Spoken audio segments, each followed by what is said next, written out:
আর এই রকম তাফসীর মাহফিল যদি করতে চাইতেন, ডিসি অফিস, এসপি অফিস, এলাকার সুটকে ফাটকে নেতা আর তেলতেলা গোয়েন্দারের বাড়ি ঘুরতে ঘুরতে অন্তত 6 জোড়া করে স্যান্ডেল ক্ষয় হতো। তারপরও দেখা যেত এক নেতার নাম পোস্টারে দিলে আর এক নেতার মন খারাপ, আর এক নেতার নাম পোস্টারে দিলে আর এক নেতার মন খারাপ। ওদের নিজেদের মধ্যে কুকুরের মতো কামড়া কামড়ির কারণে হাজারো কোরআনের মাহফিল বন্ধ হয়েছে। এমনকি আমি শুনতে পেরেছি আজ থেকে 10 বছর আগে এই জায়গায় আপনারা মাহফিল করেছিলেন, আজিজুল ইসলাম জিয়াদি সাহেব বক্তৃতা করেছিল, যার বক্তব্যের পরে এই গ্রামের মানুষদেরকে জালেমের বাচ্চারা মামলা পর্যন্ত দিয়েছে। কথা বলেন ঠিক কিনা? আমরা পরিষ্কার করে বলি, দেশ এখন নতুন করে স্বাধীন হয়েছে, বাক স্বাধীনতা ফিরে এসেছে। এখন যদি কেউ কোরআনের মাহফিলে বাধা দেয়, পিঠের চামড়া থাকবে না।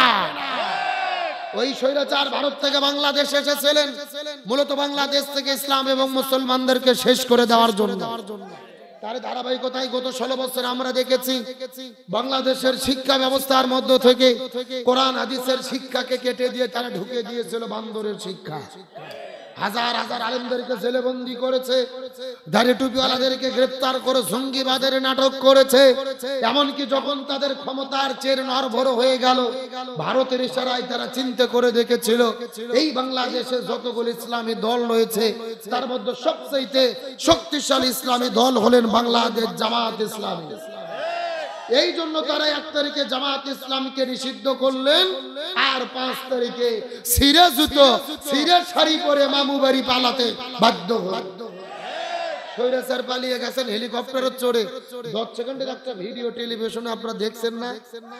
ওই ভিডিও দেখে মনে হচ্ছে উনি বাংলাদেশের 16 বছরের প্রধানমন্ত্রী হাসিনা না, আপনাদের বাকরার কাজের মেয়ে সকিন। এ কথা কোন?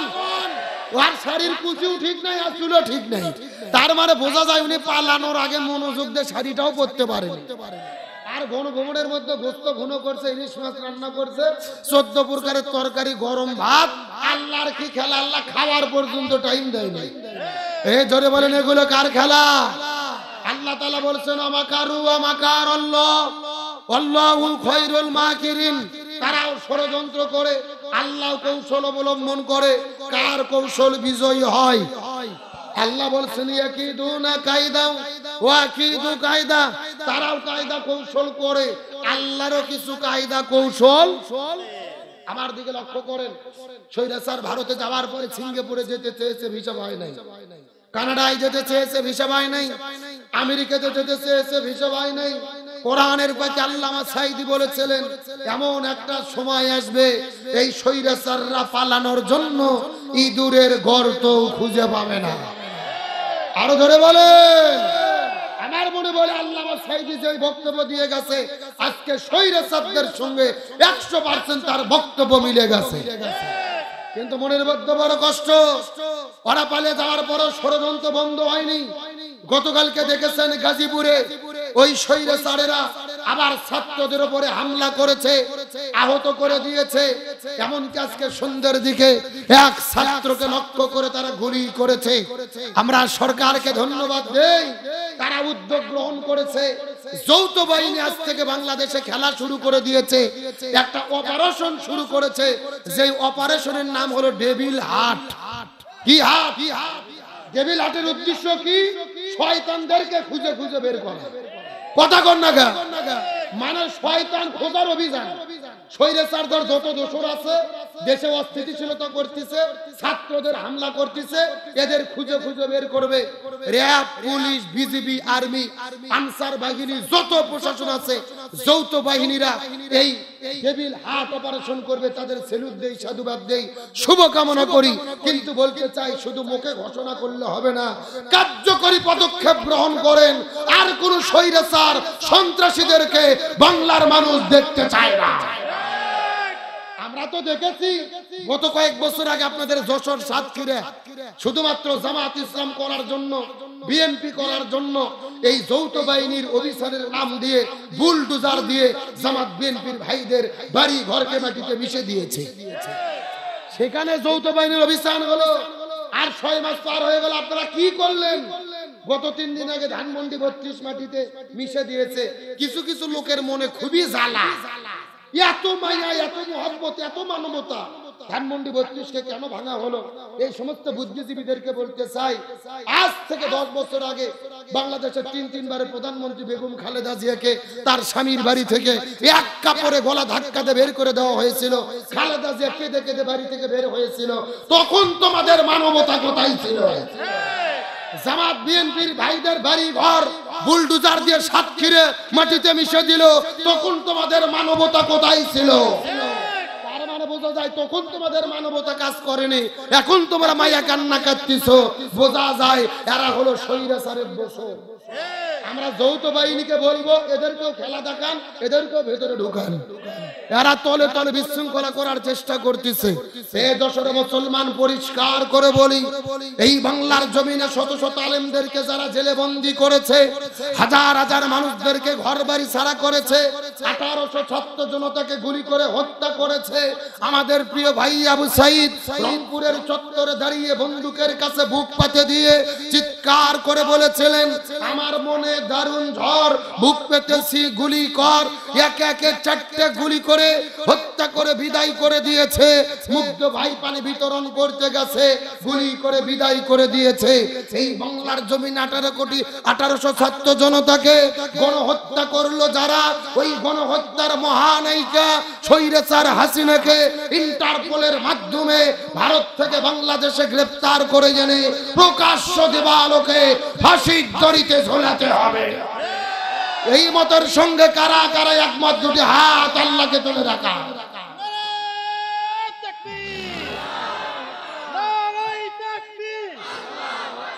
ইসলামের শত্রুরা, দুনিয়ার মুসলিম, তোমার নেতা আমার নেতা, কোরআন হাদিস যেখানে, কোরআন হাদিস যেখানে, কোরআন হাদিসের আলো,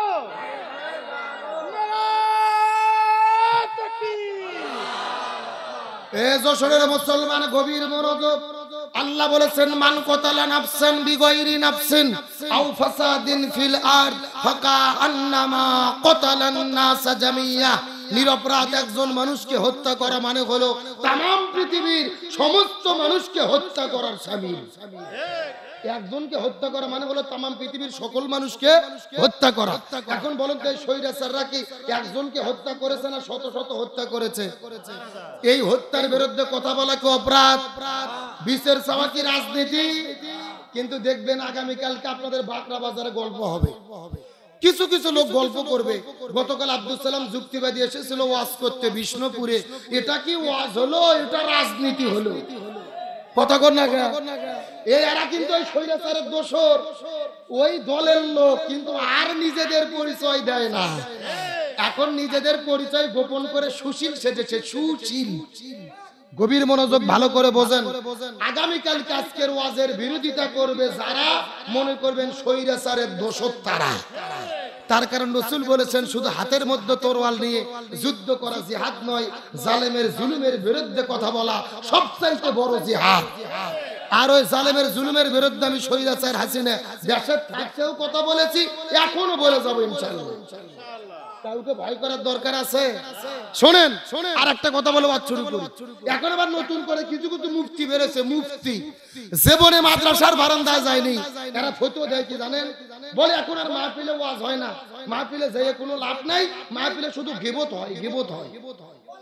মানে আমরা একটু হাসিনের কথা বলি তো ওদের কলজে লাগে। এখন বলতে পারে না আমাদের নেত্রীর নামে কথা বলে, তা বলে না, বলে হুজুরে শুধু গিবত করে, গিবত করে। ওয়াজ শুনে লাভ কি?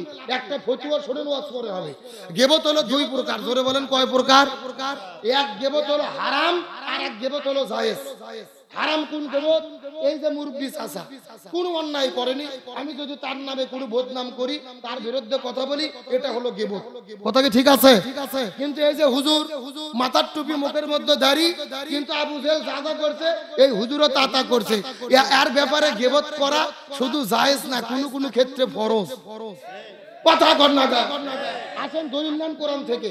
আল্লাহ নিজেই কোরআনে গীবত করে বলেছেন তাব্বাত ইয়াদা আবি লাহাবিউ ওয়া তাব। আল্লাহ বলতেছেন আবু লাহাবের হাতও ধ্বংস, পাও ধ্বংস, পুরো 14 গোষ্ঠী ধ্বংস।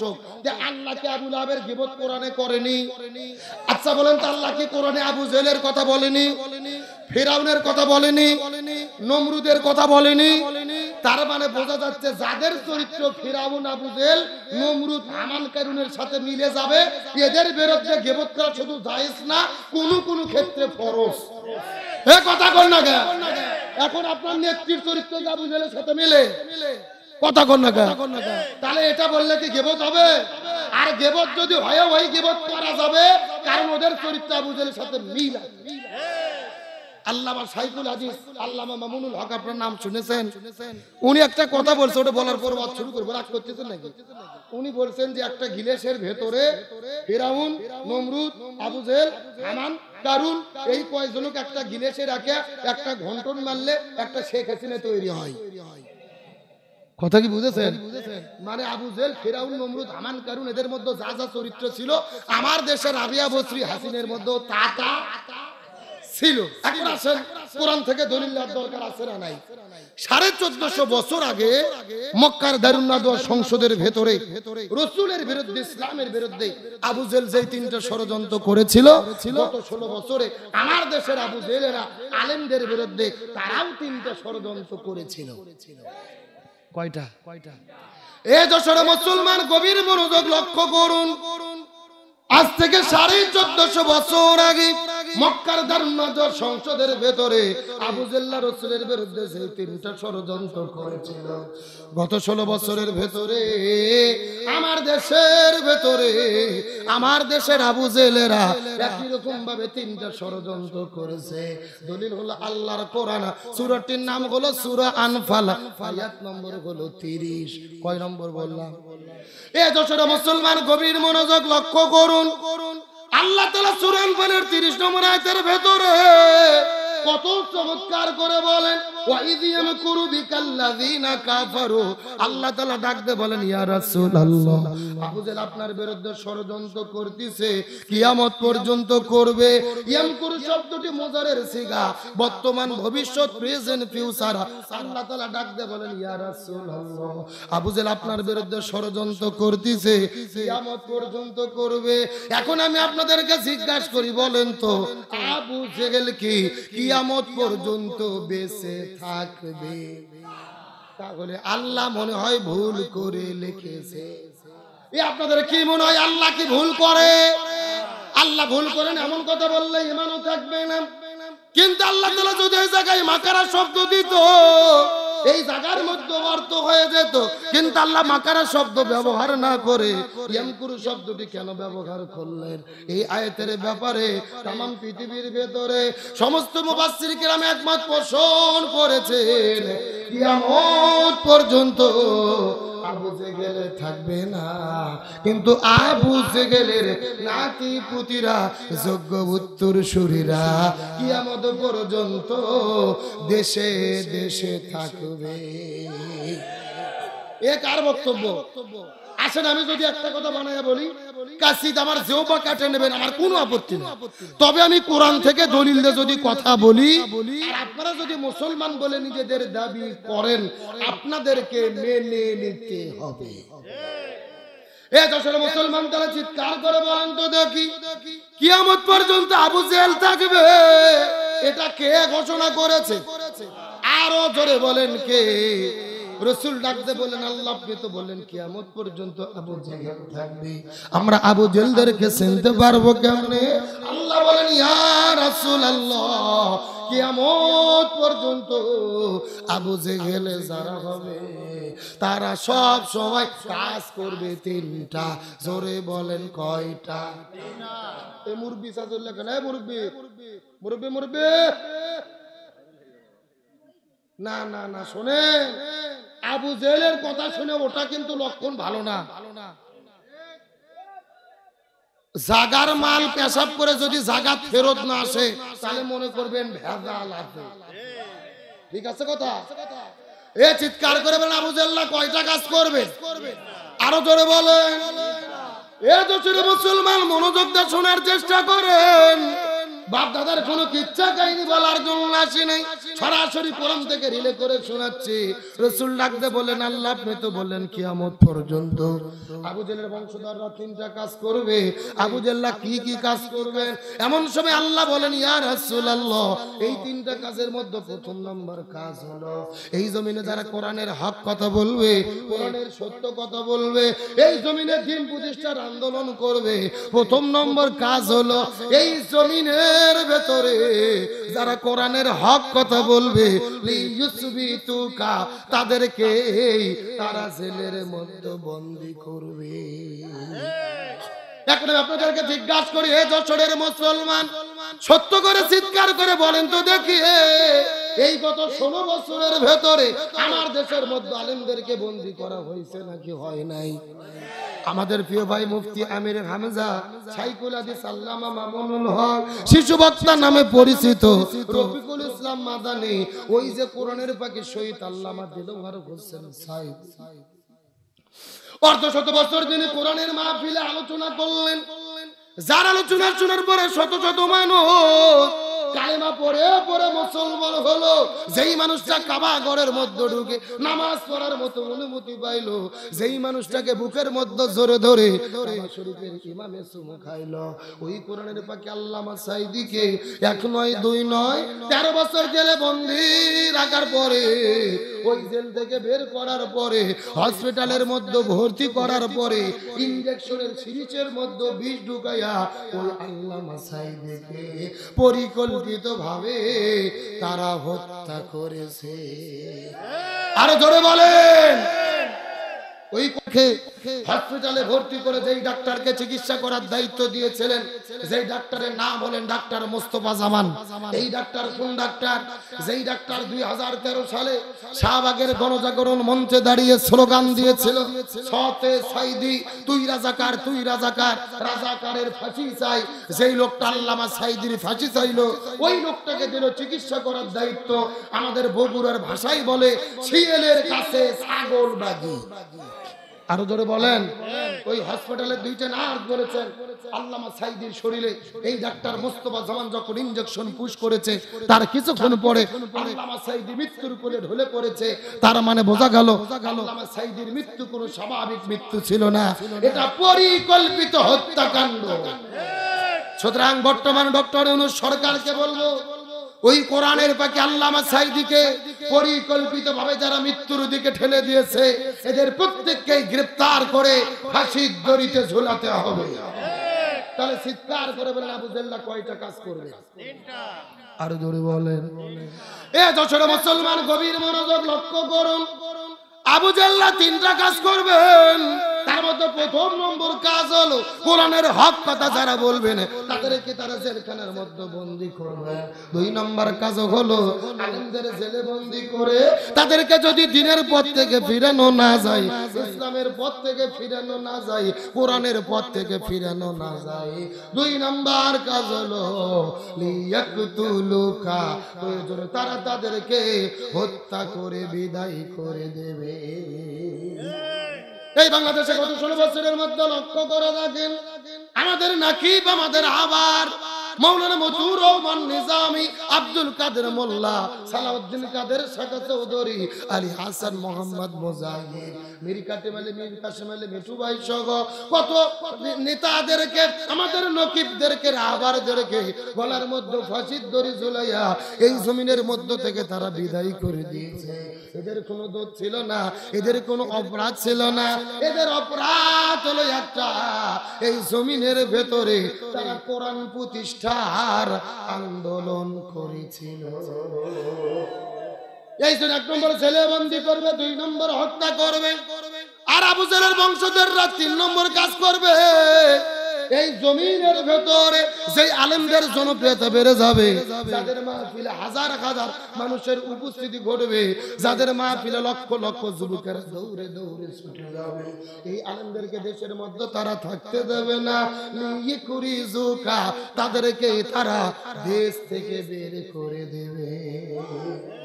এই বাংলাদেশে গত 16 বছরের মধ্যে লক্ষ্য করে দেখেন, কোরআনের পাখি শহীদ আল্লামা দিলওয়ার হোসেন সাইদির পরে সবচাইতে যিনি বেশি জনপ্রিয়তা অর্জন করেছিল আমাদের প্রিয় ভাই ডক্টর মিজানুর রহমান আল আজহারি। আরো জোরে বলেন। এই আজহারি ভাই জনপ্রিয়তা অর্জন করার কারণে এই দেশের মধ্যে তাকে থাকতে জায়গা দেওয়া হলো না, তাকেও বাংলাদেশ থেকে মালয়েশিয়া যাইতে বাধ্য করা হলো। এই জন্য আবু জেল্লা তিনটা কাজ করবে। 1 নম্বর জেলে বন্দি করবে, 2 নম্বর হত্যা করবে, 3 নম্বর দেশ থেকে বের করে দেবে।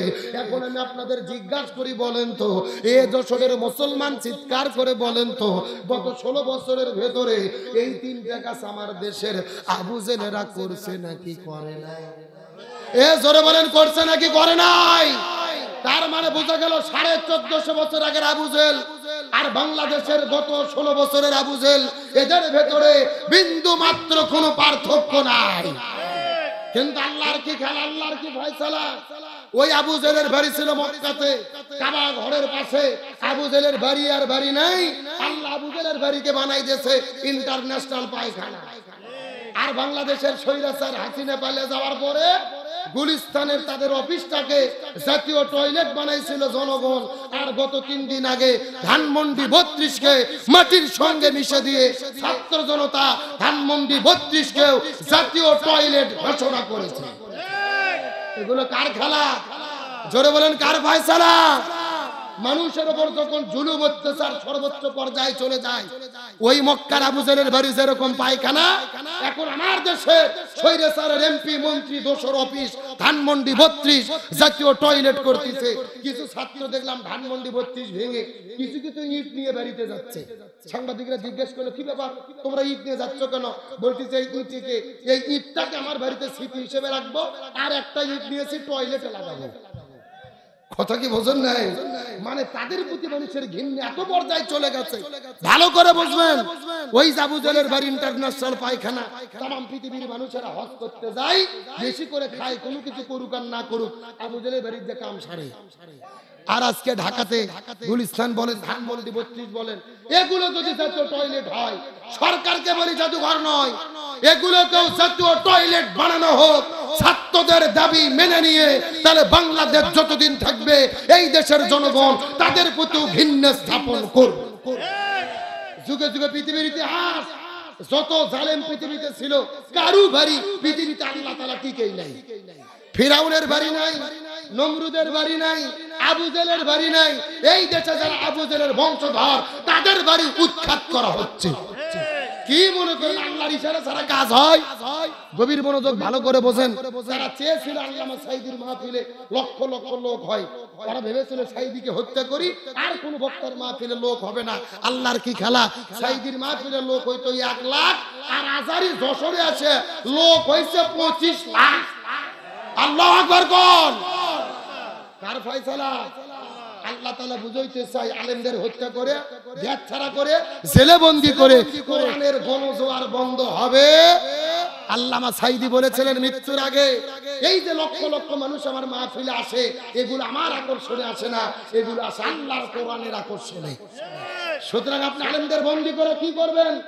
এক সাঈদীকে হত্যা করবেন, আল্লাহ 100 সাঈদী বানায়া দেবে। এক আজারিকে দেশ ছাড়া করবেন, 100 আজারি আল্লাহ পাঠায়া দেবে। এক আমির হামজাকে জেলে বন্দী করবেন, 1000 আমির হামজা আল্লাহ বানায়া দেবে। কারণ আল্লাহ চ্যালেঞ্জ করেছেন, ইন্না নাহনু নাযালনা যিকরা, নিশ্চয় এই কোরআন আমি অবতীর্ণ করেছি, এই কোরআনকে কে হেফাজত করবে? আরো জোরে বলেন, ইন্না নাহনু নাযালনা যিকরা ওয়া ইন্না লাহু হাফিজুন। আল্লাহ বলেন কোরআন আমি অবতীর্ণ করেছি, এই কোরআনকে আমি হেফাজত করব। তবে বাংলাদেশে স্বৈরাচার মোকাবেলায় কোরআন প্রতিষ্ঠার জন্য জামাত বিএনপি যত দল আমরা আছি, দলাদলি করলে হবে না, আমাদের এক দল থাকতে হবে। আর আমরা নিজেদের মধ্যে যদি কামরা কামরি করি, স্বৈরাচার বলতেছে আমি সীমান্তের কাছে আছি, যে কোনো সময় শর্ট করে ঢুকে পড়তে পারি। কথা কর না, আমরা বলতেছি ম্যাডাম আসেন, এটা তো আমরা বাবার দেশে আসেন, আপনি শর্ট করে ঢুকবেন আর আমরা আপনাকে ফট করে আয়না ঘরে ঢুকে দেবো। এ জোরে কোন কি ঘর? বুবু আইবা তুমি আইবা গো, এইবার আইসা বুবু ক্ষমতা পাইবা না। একটু জোরে বলেন, জোরে বলেন। বুবু আইবা তুমি আইবা গো, এইবার আইসা বুবু ক্ষমতা পাইবা না। খোঁজ নেই বুবু কাদের কাকার, অবস্থা খারাপ দরবেশ বাবার, হারুন আঙ্কেল এখন সামনে আসে না। নেতা কর্মী সব জেলের ভেতর, বুবু আসে ডরের উপর, কখন জানি আসে গ্রেফতারি পরোয়ানা। বুবু আইবা তুমি আইবা গো, এইবার আইসা বুবু সিয়ার বাইবানা। কথা বলেন ঠিক কিনা? আল্লাহর কোরআন বলেছে কুতিবা আলাইকুমুল কিসাস, জীবনের পরিবর্তে জীবন, হাতের পরিবর্তে হাত, পায়ের পরিবর্তে পা, চোখের পরিবর্তে চোখ। এই আয়াতের ডিজিটাল ব্যাখ্যা হলো আয়না ঘরের পরিবর্তে আয়না ঘর। এখন বলেন আয়না ঘর কি আমরা তৈরি করেছি না করাই করেছে? আমাদের প্রিয় ভাই ব্রিগেডিয়ার আমার আজমি ব্যারিস্টার আরমানকে 13 বছর ধরে আয়না ঘরে বন্দী করে রেখেছে। সূর্যের আলো দেখতে দেয়নি, বাইরের বাতাস দেখতে দেয়নি। এমনকি আজান যখন হতো বক্সে গান বাজাইয়া আজান পর্যন্ত শুনতে দিত না। সুতরাং ডক্টর ইউনূস সরকারকে বলবো, শহীদ স্যারের এমপি মন্ত্রী দোসর যারা গ্রেফতার হয়েছে এদের জেলে রেখে জামাই আদর করলে হবে না, এদের প্রত্যেককেই আয়না ঘরে বন্দী করে রাখতে হবে। গত 3 দিন আগে দেখেছেন ধানমন্ডি 32 ভেঙে দিয়েছে, ওই ধানমন্ডি 32-এর ভেতরেও আয়না ঘরের সন্ধান পাওয়া গেছে। কত মানুষের মাথা চুল কত কি বের হচ্ছে। একটা মানুষ শুধু ক্ষমতা থাকার জন্য কত জুলুম করতে পারে বাংলাদেশের নাগরিক না হলে আমরা বুঝতাম না। আলোচনা কি চলবে? শেষ পর্যন্ত থাকবেন তো ইনশাআল্লাহ? দেখি থাকবেন না কারা কারা একটু হাত তোলেন। আলহামদুলিল্লাহ, এক ভাই তুলতে না বুঝে। সত্য সত্য কারা কারা থাকবেন হাত তোলেন তো দেখি। সবাই সবাই লিল্লাহে তাকবীর। এ সাউন্ড হয় না, হাত উঠান দিকে, উঠান উঠান উঠান, মুরবি মুরবি হাত উঠান, এই সেলাই হাত উঠে দেখে সবাই একটু গলা কাকার দান তো দেখে। লিল্লাহে তাকবীর। আল কোরআনের আলো, আল হাদিসের আলো, দুনিয়ার মুসলিম ইসলামের শত্রুরা, কোরআন আছে যেখানে, হাদিস আছে যেখানে, লিল্লাহে তাকবীর। আলহামদুলিল্লাহ বলেন। আপনারা সবাই কিন্তু হাত তুলে ওয়াদা করলেন শেষ পর্যন্ত থাকবেন। এখন না থাকে যদি উঠে চলে যান, ওয়াদা ভঙ্গ করা কিসের লক্ষণ? আরো জোরে বলেন। আপনারা কি মুনাফিক হতে চান? মুনাফিক হতে চান কি চান না এটা মুনাজাতের আগে বোঝা যাবে। জোরে বলেন কিসের আগে? মুনাজাতের আগ পর্যন্ত লক্ষ্য করে দেখেন কারা কারা উঠে উঠে চলে যায়। যারা যারা উঠে যাবে মনে করবেন এই গ্রুপের লোক। আল্লাহ শেষ পর্যন্ত থাকার তৌফিক দিক বলেন আমিন। আমি জানতে চাচ্ছি যে বুকের মধ্যে ব্যাস বেঁধে দাঁড়িয়ে আছে এরা কারা? এই ভলেন্টিয়ার ছেলেবেলে, তোমরা নিজেরাই যদি না বসো সাধারণ লোক কেমনে থাকবে? দেখি সামনে এসে বসো দেখি। এরা না বসা পর্যন্ত আমি ওয়াজি করব না। ওরা হয় বসবে না হলে বাড়িতে যাবে, ধীর ধীর করার টাইম নেই। না না, ওদের কথা শুনতে না ডাসের লাগান চাই আছে এরা কারা? এ ভাই, চশমালা ভাই সামনে শুনতে দেখি।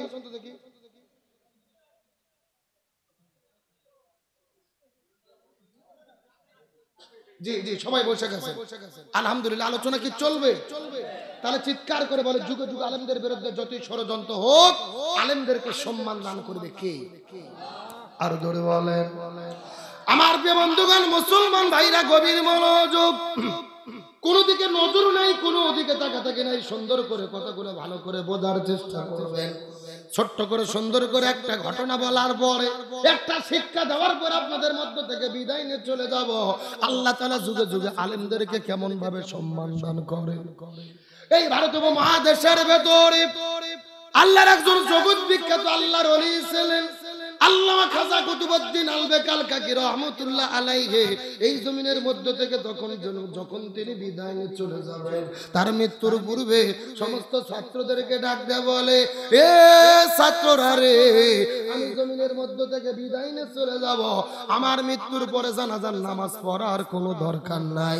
আমার মৃত্যুর পরে তোমরা বিনা জানাজায় আমার লাশটাকে তোমরা দাফন করে দেবে। সমস্ত ছাত্রগুলো কান্না করতে করতে বলে, হুজুর এটা আপনি কেমন কথা বললেন?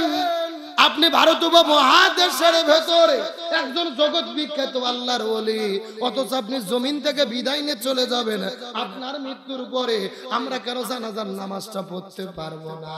খাজা ডাকতে বলে, পৃথিবীর মানুষেরা রে, আমার মৃত্যুর পরে যদি তোমরা নামাজ পড়তে চাও, যেই মানুষটা নামাজের ইমামতিত্ব করবে ওই লোকের মধ্যে কমপক্ষে 4টে গুণ থাকা লাগবে। এই 4টে গুণের যদি লোক খুঁজে পাওয়া যায়, এই 4টে শর্তের যদি লোক খুঁজে পাওয়া যায়, ওই লোকটা নামাজের ইমামতিত্ব করবে। আর 4টে গুণের লোক যদি খুঁজে পাওয়া না যায়, তাহলে জানাজা হবে না। বিনা জানাজায় আমার লাশটাকে তোমরা কবরে দাফন করে দিবে। সমস্ত ছাত্রগুলো কান্না করতে করতে বলে, হুজুর, আপনি যেদিন জমি থেকে বিদায় নিয়ে চলে যাবেন, আপনার মৃত্যুর পরে যেই লোকটা নামাজের ইমামতিত্ব করবেন, ওই লোকের মধ্যে কি কি 4টে গুণ থাকা লাগবে? দয়া করে বলেন তো দেখি। খাজা ডাকতে বলে, মনোযোগ দিয়ে শোনো, আমার মৃত্যুর পরে যেই লোকটা নামাজের ইমামতিত্ব করবে ওই লোকের মধ্যে 4টে গুণ থাকা লাগবে। তার মধ্যে প্রথম নম্বর গুণ হলো, আমার মৃত্যুর পরে যেই লোকটা নামাজের ইমামতিত্ব করবে এই লোকটা এমন একজন লোক হবে, যেই লোকটা 40 বছর ধরে একাধারে তাকবীরে উলার সঙ্গে 40 বছর ধরে জামাতে নামাজ আদায় করেছে। কয় বছর বললাম? 1 নম্বর শর্ত, যেই লোকটা 40 বছর ধরে তাকবীরে উলার সঙ্গে জামাতে নামাজ আদায় করেছে। 2 নম্বর শর্ত হলো, যেই লোকটা আমার নামাজের ইমামতিত্ব করবেন ওই লোকটা এমন একজন লোক হবে, যেই লোকটা 40 বছর ধরে শুধু ফরজ নামাজ পড়ছে এমন নয়, 40 বছর ধরে ফরজ নামাজগুলো জামাতে পড়ার পাশাপাশি গভীর রজনীতে ঘুম থেকে উঠে 40 বছর ধরে তাহাজ্জুদের নামাজটাও পড়তে মিস করে না। 1 নম্বর 40 বছর ধরে জামাতে ফরজ নামাজ আদায় করে, 2 নম্বর 40 বছর ধরে তাহাজ্জুদ পড়েছে। আর 3 নম্বর গুণ হলো, আমি আপনাদের কাছে জিজ্ঞেস করি, যশোরের মুসলমান চিৎকার করে বলেন তো, ফজরের আসরের ফরজ নামাজ কয় রাকাত? এই 4 রাকাত ফরজের আগে সুন্নাত আছে কয় রাকাত? খাজা ডাকতে বলে, আমার মৃত্যুর পরে যেই লোকটা নামাজের ইমামতিত্ব করবে এই লোকটা এমন একজন লোক হবে, যেই লোকটা 40 বছর ধরে আসরের 4 রাকাত ফরজের আগে 4 রাকাত সুন্নাতটাও পড়তে মিস করে না। আর 4 নম্বর গুণ হলো, যেই লোকটা চক্ষুকে হেফাজত করেছে, যুবক হওয়ার পর থেকে যেমন কোনদিন কোন মহিলার দিকে ইচ্ছা করে তাকায় নাই, কুল্লিল মুমিনিনা ইয়াগুদ্দু মিন আবসারিহিম, ইমানদার হিসেবে তার চক্ষুকে হেফাজত করেছে, যেমন কোনদিন কোন মহিলার দিকে ইচ্ছা করে তাকায় না। এই 4টে গুণের যদি লোক খুঁজে পাওয়া যায়, ওই লোকটা নামাজের ইমামতিত্ব করবে। আর 4টে গুণের লোক যদি খুঁজে না পাওয়া যায়, তাহলে জানাজার দরকার নাই, তোমরা বিনা জানাজায় আমার লাশটাকে দাফন করে দিও। চিৎকার করে বলেন তো দেখি, জানাজার জন্য শর্ত আছে কয়টা? সাউন্ড নাই। আচ্ছা, আপনাদের কি কষ্ট হচ্ছে ভাইরা? এই যে আমি বসে আছি মাঝখান দিয়ে সোজা, ডান দিকে এক ভাগ, বাম দিকে আর এক ভাগ, আপনারা মুখ বন্ধ করে থাকেন। আপনারা বলেন তো দেখি, খাজার জানাজার জন্য শর্ত আছে কয়টা? আরো জোরে আপনারা মুখ বন্ধ করেন, আপনারা বলেন তো দেখি, খাজার জানাজার জন্য শর্ত আছে কয়টা? ওরে বাবা, কেরে ভাগ করে দেনা সাউন্ড হচ্ছে, তার মানে আপনারা আলসামি করতেছেন না? যশোর মুসলমান গভীর মনোযোগ লক্ষ্য করুন। আর কয়েকটা মিনিট আপনাদের মধ্যে কথা বলতে চাই। ডানে যারা আছেন কথা বলবেন, বামে যারা আছেন তারাও কথা বলবেন, মঞ্চের চতুর্দিকে যারা দাঁড়িয়ে বসে আছেন তারাও কথা বলবেন। সবাই মিলে চিৎকার করে একসঙ্গে বলেন তো দেখি, খাজার জানাজার জন্য শর্ত আছে কয়টা? আরো জোরে, জোর হলো না। এই 4টে শর্তের লোক খুঁজে পাওয়া যায় কি না যায়, আর শেষ পর্যন্ত জানাজা হয় কি না হয়, এই আলোচনাটা কি মিনিট 30 শুনবেন আপনারা? জোরে বলেন, শুনবেন? শেষ পর্যন্ত থাকবেন তো ইনশাআল্লাহ? এই যে পেছনে দাঁড়িয়ে আছে কথা শুনোনি গেল। যশোর জেগর কাছে বাগড়ার মুসলমান গভীর মনোযোগ লক্ষ্য করুন। এই চারটে অভিযোগের লোক খুঁজে পাওয়া যায় কিনা, আর এর মধ্যে আমাদের কি শিক্ষা আছে জানার দরকার আছে না নাই? চিৎকার করে বলেন আমরা কিসের মাহফিলে এসেছি? আর একটু জোরে বলেন, আরো জোরে বলেন। কিন্তু মনের মধ্যে বড় কষ্ট লাগে, এই বাংলাদেশের এমন নেতা আছে যারা বক্তব্য দেয় যে কোরআনের সাথে রাজনীতির কোনো সম্পর্ক নাই। নাউজুবিল্লাহ বলবেন না? আমি মনে করি যারা বলে কোরআনের সাথে রাজনীতির সম্পর্ক নাই, আসলে তাদের সাথে কোরআনের কোনো সম্পর্ক নাই। তাদের সম্পর্ক যদি কোরআনের সঙ্গে থাকতো এমন বক্তব্য দিতে পারতো। আল্লাহ বলছে লিকুল্লি তিবিয়ানান, এটা এমন একটা কিতাব যেই কিতাবের ভেতরে রান্নাঘর থেকে শুরু করে সংসদ পর্যন্ত যা কিছু লাগবে আমি সব কোরআনে দিয়েছি। সুবহানাল্লাহ বলো। গতকালকে দেখলাম এগুলো নেতা, এক নেতা মাহফিলের অতিথি হয়ে বক্তব্য দিতে গেছে, মঞ্চের উপরে উঠেছে, পায়ের মধ্যে জুতা, হাতের মধ্যে মাইক নিয়ে বক্তব্য দিচ্ছে, বলতেছে আমাদের নবী, আমাদের নবী, আমাদের নবী, কি যেন নাম, প্রধান অতিথি বক্তব্য দিচ্ছে, নবীর নাম জানে না। কথা কর না, মানে পিয়াটত বোমা মারলে সুরে ফাতিহা বলতে পারবে না। এরা আবার হুজুরদেরকে বলে যে কোরআনের সাথে রাজনীতির সম্পর্ক নাই। কথা কর না, তুই জীবনে কোরআন পড়িসনি, কোরআন ধরিসনি, কোরআন সহিত লাভ নাই, কোরআনের রাজনীতি আছে কিনা তুই কেমনে বুঝলু? কথা কর। মাইক ধরে নবীর নাম বলতে পারতেছে না, বলতেছে আমাদের নবী, কি জানো কি জানো না না না, 1.5 মিনিট ধরে জিকির করতেছে, নবীর নাম বলতে পারতেছে না। ও হলো মাহফিলের অতিথি, এর চাইতে কিয়ামতের আলামত আর কিছু হতে পারে না। এর মাহফিলের সভাপতি অতিথি সব হবে আলেম। কিন্তু গত 16 বছরে আমরা দেখেছি ওই দলের নেতা নাম না লেখা পর্যন্ত মাহফিল করতে দেয়নি। কথা কর না কে? আমরা পরিষ্কার করে বলি, আপনি কোরআনের রাজনীতি করতে পারেন, এটা আপনার ব্যর্থতা। আপনি মুসলমান বলে পরিচয় দেন, আপনার তো উচিত ছিল হুজুরদের সঙ্গে কোরআনের টাকওয়ারা, আপনিও করতে পারেন না, আলেমদের বিরোধিতা করেন। মনে রাখবেন কবরের ভেতরে ফেরেশতারা বাটাম নিয়ে রেডি আছে। আপনি যদি আপনার নেতা রাজনীতি করতে পারেন, আমরা কোরআনেরটা করতে পারবো না, আমরা রসুলেরটা করতে পারবো না। রসুল কি রাষ্ট্রপতি ছিল না? রসুল কি 10 বছর কোরআন দিয়ে রাষ্ট্র চালাই নাই? আপনি আপনার নেতারটা বলতেছেন, আমরা রসুলেরটা কোরআনেরটা করতে চাই। গভীর মনোযোগ ভালো করে বোঝেন।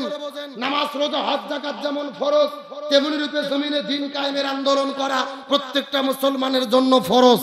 আল্লাহর কোরআন বলেছেন ওয়াতাসিমু বিহাবলিল্লাহি জামিআ ওয়া লা তাফাররাকু, তোমরা যদি মুসলমান হও এই জমিনে দ্বীন কায়েমের আন্দোলন করে আল্লাহর রশিকে ঐক্যবদ্ধভাবে আঁকড়ে ধরো। আল্লাহর কোরআন বলেছেন ওয়ালতাকুম মিনকুম উম্মাতুন ইয়াদউনা ইলাল খায়র ইয়ামুরুনা বিল মারুফ ওয়া ইয়ানহাউনা আনিল মুনকার, মুসলমানদের মধ্যে অবশ্যই একটা দল থাকবে যারা ভালো কাজের আদেশ করবে, অন্যায় কাজে বাধা দেবে। আল্লাহর কোরআন বলেছেন আল্লাযীনা ইম্মাক্কান্নাহুম ফিল আরদি আকামুস সালাহ ওয়া আতাবুজ যাকাত ওয়া আমারু বিল মারুফ ওয়া নাহাউ আনিল মুনকার। মুসলমান দল যদি ক্ষমতায় যায় 4টে কর্মসূচি তারা বাস্তবায়ন করবে। 1 নম্বর নামাজ বাধ্যতামূলক করবে, 2 নম্বর যাকাত ভিত্তিক অর্থনীতি কায়েম করবে, 3 নম্বর ভালো কাজ চালু করবে, 4 নম্বর বন্ধ কাজ বন্ধ করবে। ক্ষমতায় যাওয়ার পরে এই 4 কর্মসূচি তারা বাস্তবায়নের ঘোষণা দেবে। মুসলমান হিসেবে তাদের পক্ষেই আমাদের থাকতে হবে। বক্তব্যকে আব্দুল সালাম যুক্তিবাদী না আল্লাহ? সূরা হজ আয়াত নম্বর 41। জোরে বলেন কয় 40? তাহলে দল যদি করাই লাগে কিসের দল করব? এই রাজনীতি যদি করাই লাগে কিসের রাজনীতি করব? কারণ আল্লাহর কোরআন বলেছেন ওয়ামাইয়াবতাগি গায়রাল ইসলামি দীনান ফালা ইউকবাল মিনহু ওয়া হুয়া ফিল আখিরাতি মিনাল খাসিরিন। হে দোষরে মুসলমান গভীর মনোযোগ। আল্লাহ বলেছেন কোরআন বাদ যদি কেউ বিয়ে করে ওই বিয়ে আল্লাহর দরবারে কবুল হবে না। কোরআন বাদ যদি কেউ ব্যবসা করে ওই ব্যবসা আল্লাহর দরবারে কবুল হবে না। কোরআন বাদ যদি কেউ রাজনীতি করে ওই রাজনীতিও আল্লাহর দরবারে কবুল হবে না। তাহলে শান্তির জন্য কি লাগবে? আসেন আমি আপনাদের যুক্তি দিয়ে একটা কথা বুঝাই। যেহেতু নাম লিখে দিয়েছেন যুক্তিবাদী, আমার দিকে তাকান। মনে করেন বাংলাদেশে ঢাকা শহরে বিশাল বড় একটা পানির ট্যাঙ্কি আছে। যখন কিসের ট্যাঙ্কি?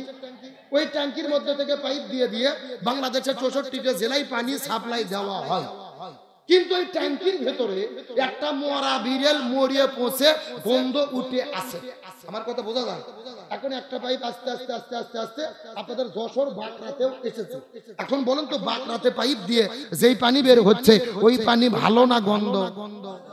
আরো জোরে বলেন।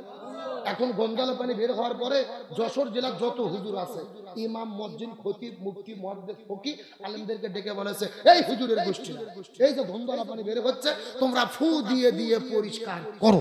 করো হবে? মুখের ফু দিয়ে পানি পরিষ্কার হবে? আরে আপনাদের যশোরের হুজুর তো দূরের কথা, কাবা শরীফে ইমাম এসেও যদি ফু দেয় পানি পরিষ্কার হবে? বলেন তো, পানি পরিষ্কার করতে গেলে কি পরিষ্কার করা লাগবে? ওই ঢাকা শহরের ট্যাঙ্কি পরিষ্কার করা লাগবে। এটা কি বুঝতে পেরেছেন? এবার আসল শুনুন, আসল এই বাংলাদেশেও শান্তি প্রতীকের একটা ট্যাঙ্কি আছে যার নাম হলো সংসদ ভবন। আরো জোরে বলেন। আর ওই সংসদের ভেতর থেকে বাবার আইন, দাদার আইন, চাচার আইন, খালুর আইন, ফুফার আইন, স্বামীর আইন, স্ত্রীর আইন, চাচার আইন, চাচির আইন, কার্ল মার্ক্সের আইন, লেনিনের আইন, পুতিনের আইন, প্লেটোর আইন, সক্রেটিসের আইন, ধর্মনিরপেক্ষতাবাদ, জাতীয়তাবাদ, সোশ্যালিজম, ক্যাপিটালিজম, মানব রচিত তন্ত্র মন্ত্রকে, ভারতের আইন, ব্রিটিশের আইনকে জুতো পিটা করে দেশ থেকে বিদায় করে যতদিন পর্যন্ত কোরআন সংসদের মধ্যে ঢুকাইয়া কোরআন বাংলাদেশ পরিচালিত না হবে ততদিন পর্যন্ত এই জমিনের ভেতরে শান্তি আসতে পারে না, পারে না, পারে না। সুতরাং বাংলাদেশের শান্তি কায়েমের জন্য এই কোরআনকে বাংলাদেশ চলুক, এটাকে আপনারা চান? কারা কারা চান? দুটি হাত আল্লাহকে তুলে দেখা। দেন তাকবীর, দেন দেখি। নারায়ে তাকবীর, নারায়ে তাকবীর। আল কোরআনের আলো, আল কোরআনের আলো, নারায়ে তাকবীর। স্লোগান হলো কিন্তু সাটলো না। হ্যাঁ, মানে কোনো মতো টেনে টুনে পাস। এ মাঝখান থেকে একজন তাকবীর দেন তো, কে পারেন দেখি স্লোগান দেন দেখে, একজন তাকবীর দেন। কেরে একটা লোক নয়, হাঁটু কাঁপে। এই একজন তাকবীর দেন দেখি, এতগুলো লোক হবে।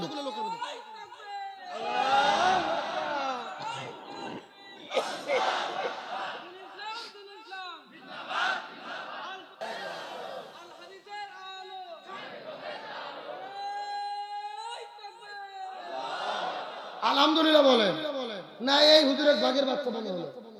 এই একে এক কাপ চা দেন তো হুজুরে। ওই এক কাপ চা খাক আর আমি গরম পানি খাই, আমরা দুইজন ঠিক তাহলে ওয়াজ ঠিক।